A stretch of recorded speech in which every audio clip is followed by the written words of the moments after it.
Hello, everyone. Welcome to TIA. This is Africa for Real. My name is Mercy Okori, and I'll be your host alongside these lovely ladies.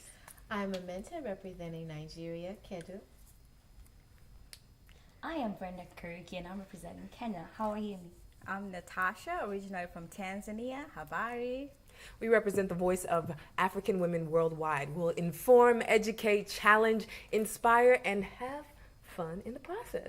Right, definitely. Now, last week we talked about the concept of beauty. This week we'll touch into African fashion and models in the fashion industry. Ladies, so first of all, I love you got your hair out. Tell us about what you're doing today. Well, I don't normally wear my hair out. Okay, I always put it up, protect your style is very important. Okay. But I do love my natural hair, so this is one of those weeks where you guys happen to catch me. Okay, yay. Seems like we were in the same spring. Yes, I that's see. the same thing on my end too. I see. I love it. You got the swoop going on. I have this swoop, but it's hard to maintain. Yes, but it looks very nice. Very nice. Now it's What's winter. there? What's everybody's like favorite go-to look? Like, what's your look? For example, I love flowy. Like, I call it elegant. My hubby would say, "Okay, y'all wearing big clothes." Like, I think flowy and wide leg pant. Like, that's my style. Like the statuesque type of look. What's your I like thing? casual smart.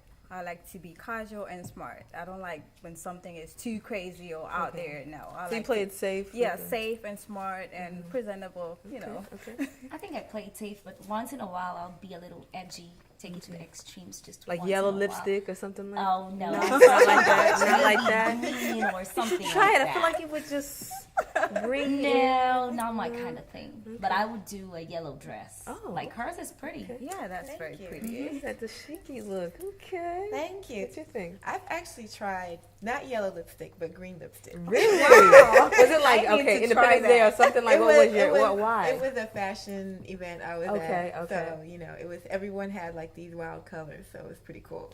Okay, Yeah. nice. Well, okay. What about style? Like, what's your? My More favorite go-to thing is boots. I love boots. I Okay. can wear boots with everything, skirt, dress. I love to wear sweats. That's probably my favorite outfit Oh, ever. I second that. I think being an athlete, like, I think that also transitioned into my love for like flowy clothing because sweats. Yeah, Exactly. you need room, and I Yeah. think you can still be comfortable and stylish. And I love colors.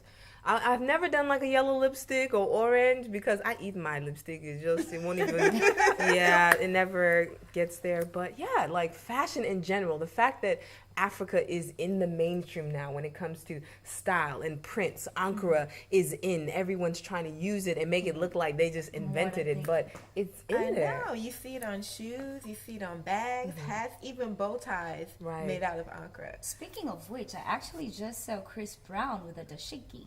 Oh, So- Yes, really? I saw that too. It's really nice. Like Yeah. it's everywhere. Yeah. Even purse, handbags, everything. Yeah, I remember when, Ghana Must Go. Who knows what a Ghana Must Oh, I yes. know the one, it's plaid, like the print type of thing, and they turned it into Yes, Louis a- Vuitton yes. did. He did Interesting. dresses, jackets. It something you was can get for amazing. 20 naira. They're doing it for thousands of dollars. They're charging people. Louis Vuitton, call me. I'll show you how to work this out. So, yeah. Okay, one last question before we get into the conversation. What is one thing that you must have in your purse when it comes to like makeup, like your thing? Okay, you're done. For me, if I have a lipstick, I'm good. Okay. It makes a whole difference. Like just a lipstick and I'm good to go. Okay. So I always make sure that at least I have a lipstick. Okay. For me, it has to be an eyeliner and lipstick. Okay. I have to have those two things. Both in my combos bag. got yes, to be I there. have to have those in my bag. No, ashy lips. Nice. What about you? You know it's about the lips. Okay. But I would just do lip gloss and Okay. chapstick. You're like me. You eat your lipstick. So just gloss, just be shining. I think for me, it's definitely like a mascara, just something to keep my eyes, popping. So like a liner type of thing. So anyway, fashion. Africa in the fashion scene in general. We'll be right back. We're going to talk a little bit more about the models making the runways all over Africa, all over Europe. So stay tuned. This is Africa for Real.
John, I miss you.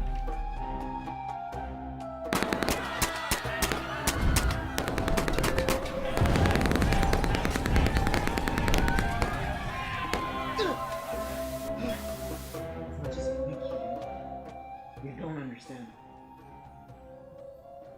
Do you understand what it's like to wake up in the morning and find out that all your friends have been killed? Do you understand what it's like to kill a baby that someone told you to kill? Do you understand what it's like to watch someone die in front of you and knowing there's not a damn thing you can do about it? Yes? Don't stand there and tell me you understand. Miss Johnson?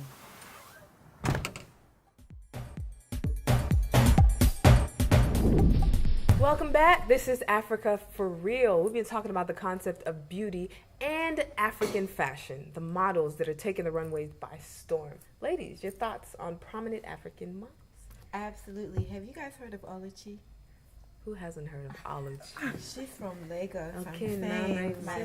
sorry. Nigeria does it. Okay. Okay, yeah. Yeah, she started in 1998. She won the Nokia Face of Africa competition. Right. Moved to New York, signed with Elite Model Agency, modeled with all the famous designers. Yes. Milan, London. But no, the greatest thing about her is that she volunteers her time to a lot of NGOs such as Leap Africa. Okay. And she also started her own modeling agency in South Africa. Oh, nice. And now she's the judge on Africa's Next Top Model. Oh, nice. And another great thing is she's my namesake, Oluchi. So I just want to let Oh, you know. Okay. It's not about me. That explains why you have the model looks then. Anybody else on? Yeah, there is another one from Tanzania. Her name is Harriet Paul. I think she's about 21 years old. Yeah, she's doing really well, and she comes from a good background. Her mother is a diplomat in the Tanzanian Commission in Ottawa. Yeah, and she's appeared in some of the biggest campaigns in the world, such as Calvin Klein, Tom Ford, Stella McCartney. She's also appeared in a beauty campaign called CK1, and she's also one of the models for the Gap fashion wear brand, so she's doing extremely well. That's good. Yeah. Well, speaking of countries, there's one from Kenya. Her name is Malaika. Of course. Malaika. Everybody's represented here, as you can see. Her name is Malaika, which means angel in Swahili. Okay. She's born in Mombasa, Kenya, but she moved and relocated to London. Starting modeling at 17, and her mom actually saw an advert on TV and signed her to an agency. And at 21, she became the second black female, of course, after Naomi Campbell, to be featured in the Prada campaign. Nice. So That's big. yeah, that's the second black person after Naomi Campbell who's like super huge. So in 20 years, 2 decades, no black person, but she made it. That's wonderful. And she's been featured in, she's actually she was, because that's what 2014, spring. She was the face of Valentino. She's done runways for Dolce & Gabbana, Burberry, and such. And it's really great to the importance behind this is just seeing African faces in the commercial industry. You know, we were just talking about bleaching and all that. Right. You know, and then nowadays it's different. You see so many different representations of black people, Africans from all over. Right, and then that's why we want to highlight the fact that Africa is in there, it's in the mainstream, and we're doing extremely well too. Alec Weck, she was a very outspoken about, you know, bleaching, you know, and not bleaching the skin and not giving into the exploitation of African models. A lot of times they say they want them to have a certain look, they want them to present themselves in a certain way, maybe on animals, with spears, and giving a portrayal of Africa that is not consistent, because Africa is not just about animals and refugees and poverty. There's so much more to that. And you touched on Harriet. She's a daughter of a diplomat. A lot of these women are educated. You know, they're not just coming from some random village. They're educated. Iman, for example, she speaks 5 languages. She was found when, you know, in Kenya, actually, in Nairobi, Kenya. She was found while she was studying there in Kenya. So a lot of these models have, you know, our intellects, brain, and beauty. Interesting. Yeah. It's just, you know, like you're talking, you know, these are the representations that they have of Africa, you know, they all the poverty, you know, the AIDS and all these bad things, but there's some really wonderful things, and Africa is a much greater place than what they do show in the media. Absolutely. Absolutely. Yeah, this is very empowering, especially to young girls, seeing that African models can also do big. They can work some of the biggest campaigns in the world. There's another one called Maria Borges. She's from Angola. Oh, she's doing great. She's worked like almost all the biggest campaigns. Calvin Klein, Tom Ford, Stella McCartney. And recently, I think like 2 or 3 weeks ago, she worked the Victoria's Secret fashion show, and she made a hair history. Like that was the first. That's right. She She was was rocking rocking the the fro. Yes. Awesome. That was great. So she's doing really good. To actually see a girl with her all natural rocking Victoria's Secrets, that's something really huge. Absolutely, because again, the concept of beauty normally is straight hair is beautiful hair, long you know. long hair, I mean, and you you know. enjoy. It's all about what you enjoy versus doing it by force or feeling like you know you have to suppress something about your identity just to look beautiful. But owning whatever your look is, whether it's natural, whether it's straight, whether it's curly, whether you add it and collect, you know, it's all about what you want to do. So right. Yep. Yes. Have you guys heard of Flavina Matata? She's from Tanzania. She's another one. Okay. She's yeah. from my country. Yeah, I she know is her. Okay, calm down. absolutely beautiful. She won Miss Tanzania, and then she was 6th in Miss Universe, and now she's signed to Wilhelmina Models, and she's doing Victoria's Secret and all the major brands, and she rocks a fro all the time. She's very beautiful. It's great to see And this. she also rocks her natural her hair. natural She has hair. this little fro that she rocks all the time. Yeah, she doesn't put on weaves or wigs. I feel like you're about to get into that. Like you're there. Like I'm in. I'm seeing the light. I'm gonna rock a fro. Yeah, I know. I don't have the head for it. Just cut up my hair like that and just rocking it. Let me give some time. Let it grow into something magnificent. But yeah, so that's just my I know take. you actually mentioned Abimam, and it makes me remind. Does anybody know Fatima Sarah? Yeah. She is Somali Ethiopian. Her dad is Ethiopian and was recently featured in America's Next Model and was top 3. And I remember seeing this season, there's a time that she almost cried because she knew she was going to be out of the competition. Oh no. They were supposed to go for a shoot, but it was international, and she did not have her passport. Oh, wow. So she did not make it to the shoot, and she was like, this is it. I'm out of the competition. But just because of, she's beautiful, and she has the features, and she can rock the stage, they let her stay just because of her prowess in And modeling. it's not her fault. She didn't have her passport. I mean, you know, But you know, sometimes in this competition, that's your fault. You should always know it's international. We travel. You should have it with you. And she has a very sad story because she was actually circumcised at the age of 7. Wow. Had 2 sisters. They were killed during the civil war in Somalia. Wow. So at the age of 7, they had to come to the U.S. with her mom and start a life here. That's when she discovered that she could model.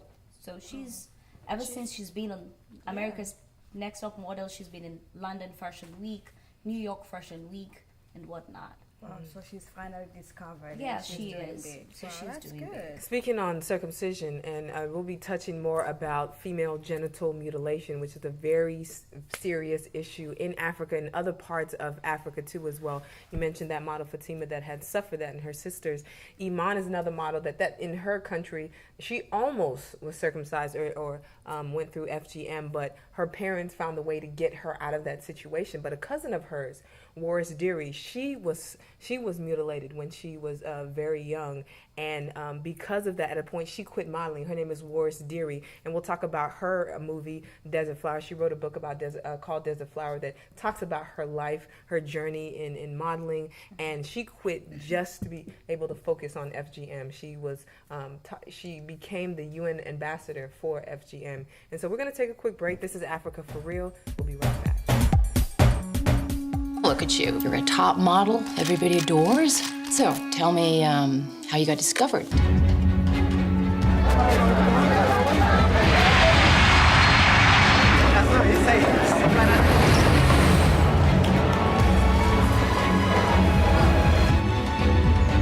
One night, yeah? It's fine, she's my sister. Your sister can stay for one night only. Mama. We're always always looking for new faces. Take my card, please. Why do we want to be a model then? Being model is better than being cleaning lady. Can you walk? Yes, I walk long way to Mogadishu. Oh, no, that's hideous, hideous, hideous. Take them off. We get this right, change your life. They want me to go to the big fashion shows. It's lots of money. Yeah!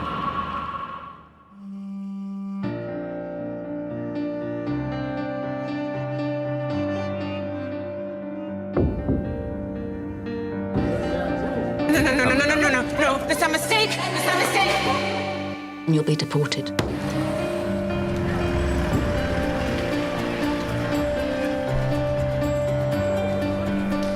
A respectable woman does not do that. Hi, let's dance. Only a cut woman is a good woman. Sorry, what cut? They did not do it to you? I don't want to do any more of these nomad girl to top model stories. Tell me about the day that changed your life. When I was a child, I said I do not want to be a woman. Why, when it is so painful? Let us try and change what that means to be a woman.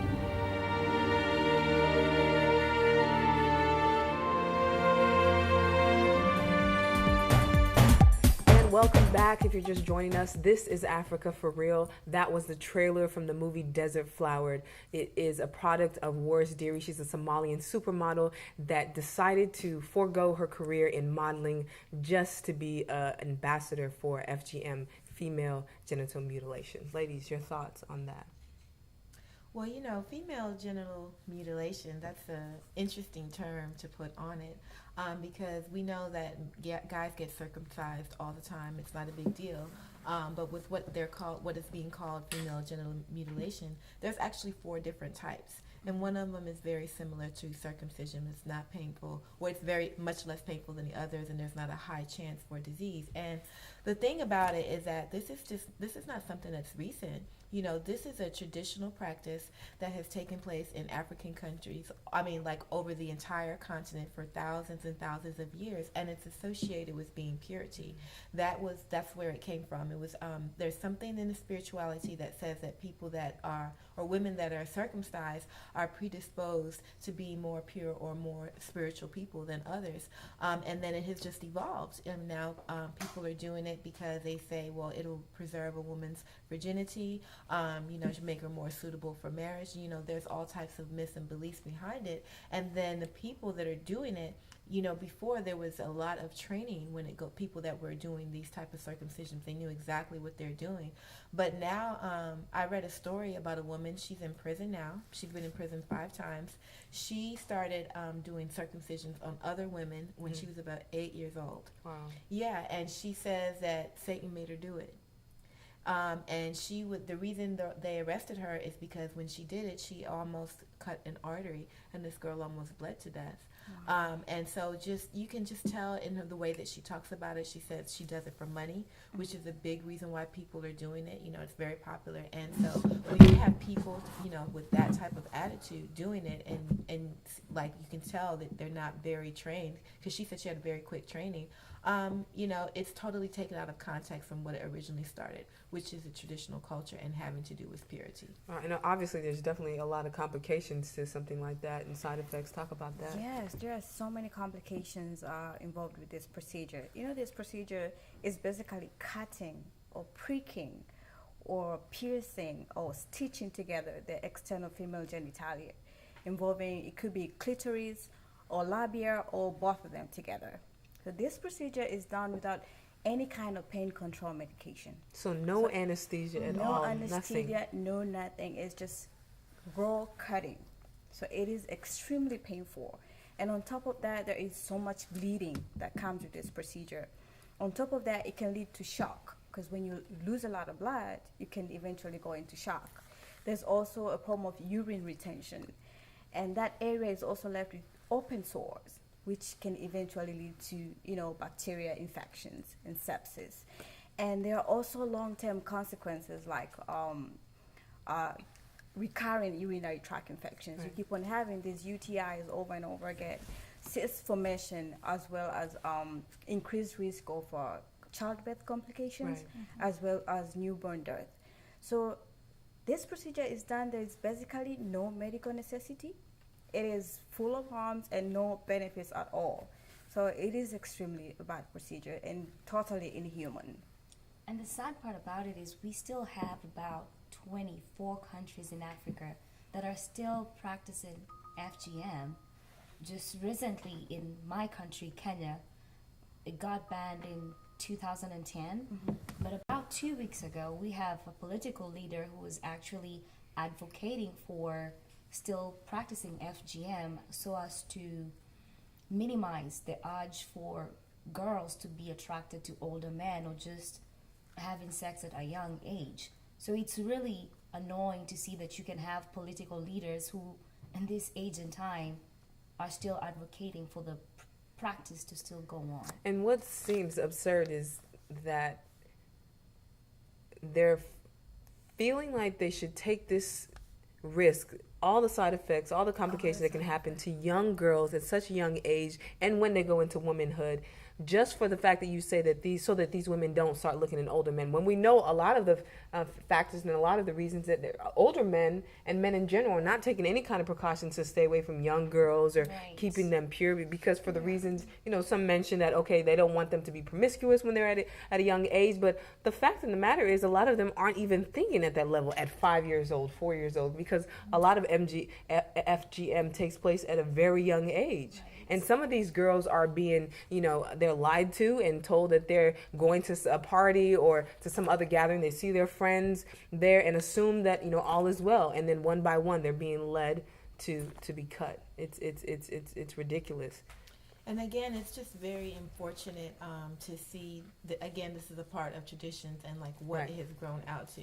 Because before, as far as my understanding, this was a part of initiation. It was a mark into womanhood. And you weren't seeing a lot of people suffering from the side effects and also the extent to which it's being done now, and it wasn't something that was hidden. It was just something that's very well known, and that's why you see like political leaders like you're talking about fighting and saying, well, we're not going to make it illegal because this is a part of a lot of traditional cultures. It's a key aspect. But don't you think that sometimes there comes a time where you have to separate culture and the law? Or what are your opinions? I know Nigeria just recently banned FGM, so it was legal until this year, if I'm not mistaken. Very recently. But is there a time where you would say culture is above the law? Yeah, and I think understanding and awareness of the real issues. If from a male's perspective, if you don't understand what a woman is going through or what a child is going through, bringing that awareness, educating leaders, community members, those in high government places that can make laws and statutes and follow through with them. And I think a lot of the issues come in when they're not enforced. Because, okay, yes, it's banned, but who's taking the precautions to make sure that medical providers, religious leaders, women in these societies or communities that are continuing to let the girls go through these things are informed, educated, and the rules are enforced? I think that the answer is not in banning it. I think it is putting some sort of regulation in place. Like we're talking, there's 4 different types of this really female circumcision or genital muting. There's 4 different types. So, if this is a part of people's spiritual practice, because it's not just culture, they're saying this is their spirituality, this is something that, and again, we're talking thousands and thousands of generations that this has been going on. So it does obviously serve some kind of purpose. Right. And so if people are educated, well, you need to have this sterile environment, or you need to have some painkillers, or it needs to be done like this. This is safe. This doesn't have, very few chances of side effects. I think that's a better approach, because again, if we don't show tolerance for people's traditional practices and cultures, we just have fighting and, all kind of things, and it doesn't solve the problem. And for most societies, they do this because virginity is a necessity for marriage. Like, you have to be a virgin when you're getting married. So that's why they do this, so that you don't have the libido, the desire to have sex, and you remain a virgin until you get married and stay faithful afterwards, But to me, this is totally against human rights. I don't think that women should be subjected to something like this. It's a basic violation of human rights. It actually is, because the World Health Organization actually recognizes that as a violation of the human right. I get what you're saying, that some people believe that it's spiritual. A lot but of if people. something doesn't have, what benefit is it? Well, that's the thing. I mean, we're talking about like in some countries like Ethiopian or Middle Eastern Asians, this is like 90% of the female population. And it's like 140 million, I think, is the stats of women that have gone through Absolutely. FGM. So that tells you that, you know, this is very deep It's rooted, deep. It's you know, deep, and right. it does have, there is a reason why it's being done. Like I said, my understanding is that it makes someone predisposed to being, you know, whatever, more pure spiritually, you know. I mean, and I can't, you know, coming from the outside, Right, I don't know how to judge that or understand that. But the fact that people are practicing this all over the country, you know, it's not a small amount of people. You have to respect that because that's their culture and that's their value system. Yeah, and I read somewhere that for some societies, it's due to hygiene. When you have the external genitalia, the clitoris and the labia, you're considered to be dirty. So them excising it, cutting it off, it means that you're clean. And when you have it, you wouldn't be allowed to handle anything in the household, either water or food. You wouldn't be allowed to handle anything. And you have to wonder, again, I always think about circumcision. You know, circumcision where you're cutting off, you know, that skin of the man, and circumcision is widely accepted, widely practiced. It's like standard. So, you know, we have to give some consideration to the other side, other than, you know, the worst, But the with very worst male aspect. circumcision is actually just the skin. With female, you're actually removing the organ. No, so it's not. That's totally different. That's one. Like I said, there's 4 types. So that's like type, I think 1, 2, and 3 or something. There's a type 4 where they're just removing the skin. There is another type where there is they seal the vagina. They seal or narrow the vagina. And this procedure eventually would require another surgery in the future to cut the vagina open so that to allow for sexual intercourse in childbirth.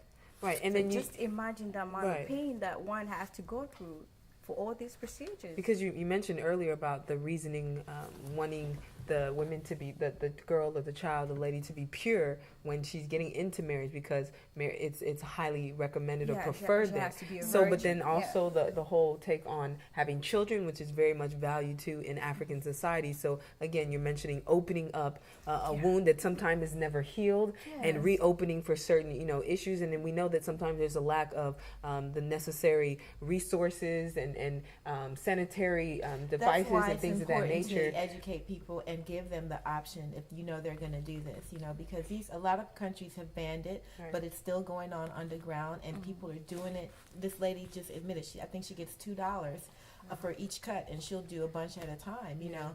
I mean, so if it's going to happen and you can't control or force people, then you can support them by giving them the information they need. But I think by controlling the environment, like in my country, we have the Maasai tribe, which is highly known to practice FGM. You're allowing someone to marry off their girls. So if we were to say, okay, it's spiritual, it's cultural, they can go ahead and do it. This tribe believes that once you become circumcised as a girl, you're now a grown woman and you're married off. So don't you think that's promoting, you know, marrying off children at a tender age?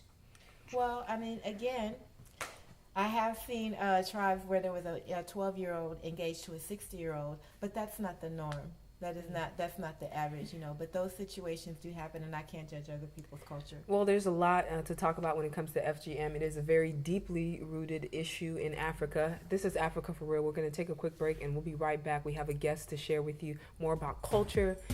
Thank you for watching.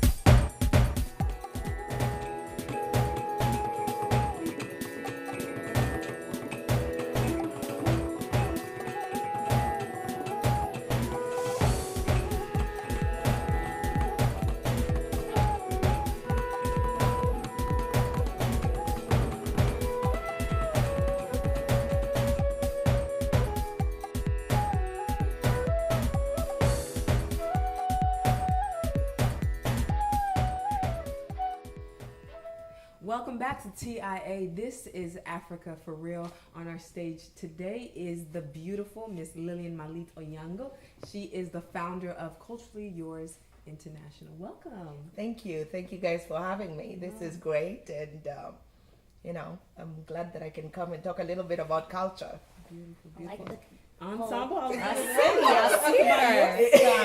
those cowrie shells. Oh yeah, this is actually, I think, the cowrie shells from Kenya, but this was made in India. Okay. I always love anything to do with culture. Anytime you see me, you'll see a little bit of Africa. So yes.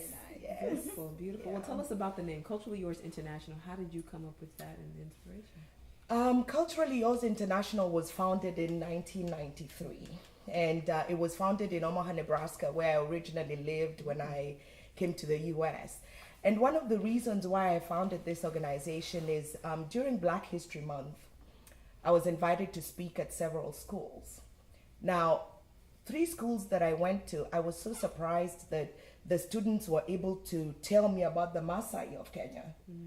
And, they even made some beads, the Maasai wedding beads, and they talked about Africa very comfortably, and I was very impressed. But at the same time, I attended an African-American school, and I was so highly disappointed. When I said I was from Africa, they looked at me like, okay, where is that from?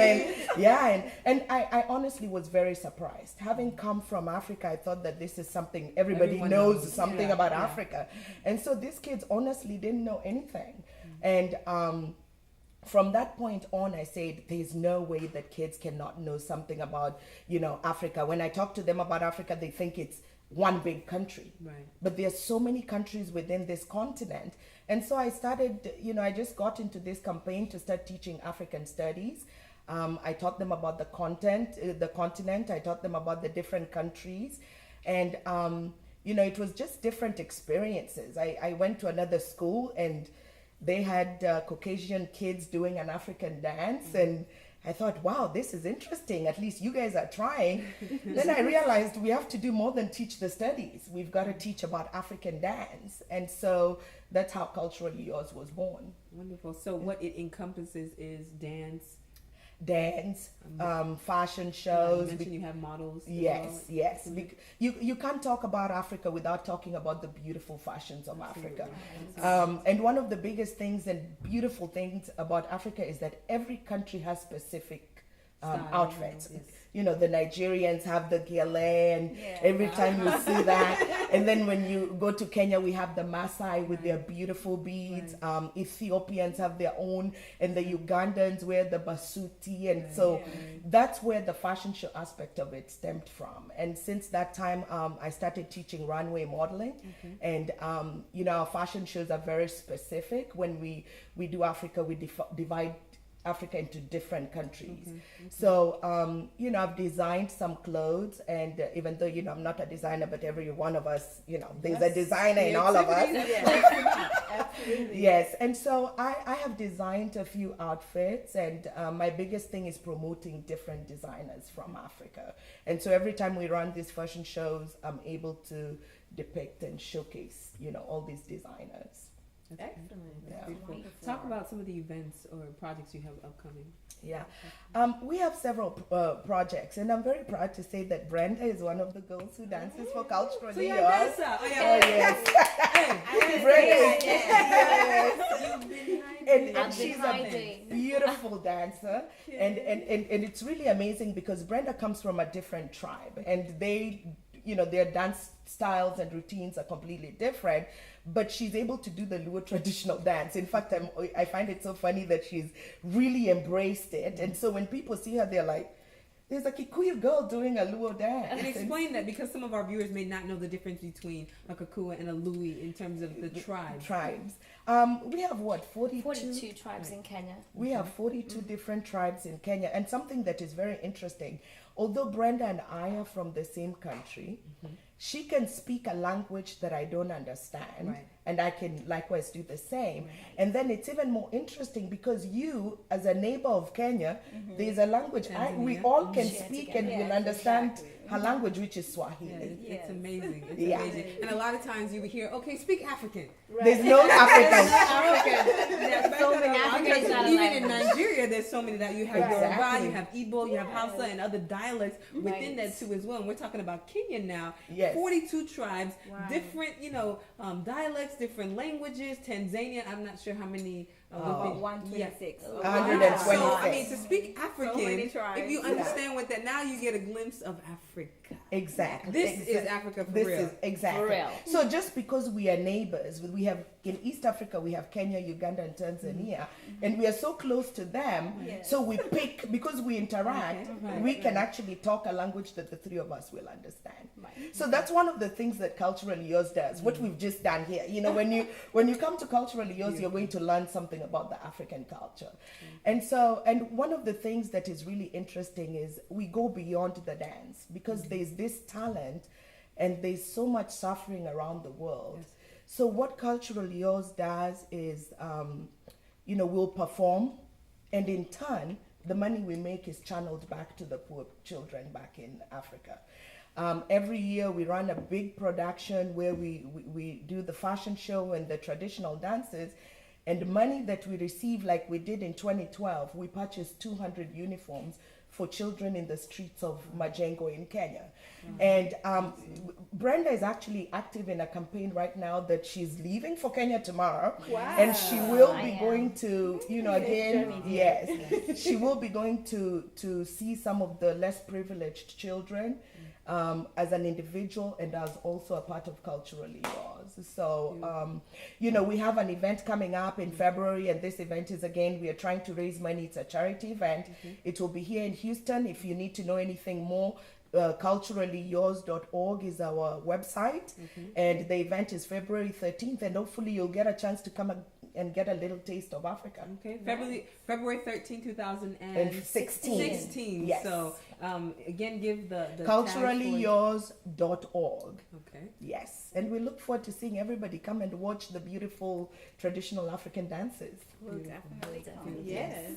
If you're just tuned into This is Africa for Real, we have our guest Lillian Malit Onyango. She is the founder of Culturally Yours International. We thank you so much for stopping for having me. TIA. Thank you. Thank you. Well, we're going to take a quick break. We'll be right back.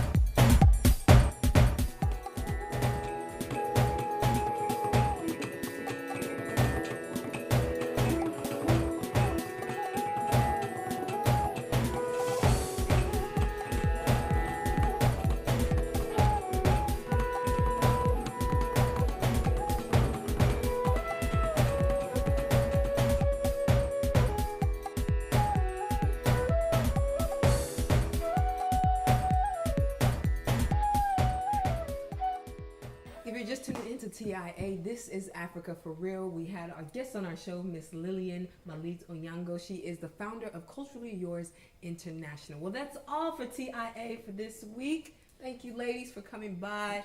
We had a wonderful show. We hope you'll stay tuned for our next episode. This is Africa for Real. Kwa heri. Catch you, folks.